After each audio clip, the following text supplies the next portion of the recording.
बाप और बेटे और रूहुल कुद्दस के नाम से आमीन। तुम्हारे लिए आफ़ताबे सदाकत तलू होगा। हमारे लिए आज की तिलावत मलाकी नबी की किताब, उसका 3 बाब और उसकी 19वीं और 20वीं आयत।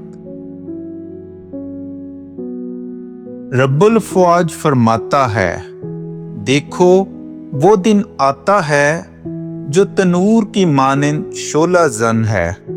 तब सब मगरूर और तमाम बद किरदार भूसे की मानिंद होंगे। और जो दिन आता है वो उन्हें ऐसा जलाएगा कि ना बुन और ना शाख छोड़ेगा।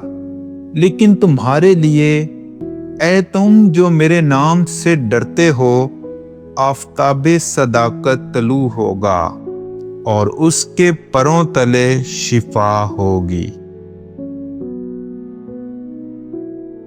पाक कलाम के पढ़े और सुने जाने पर खुदा की बरकत हो।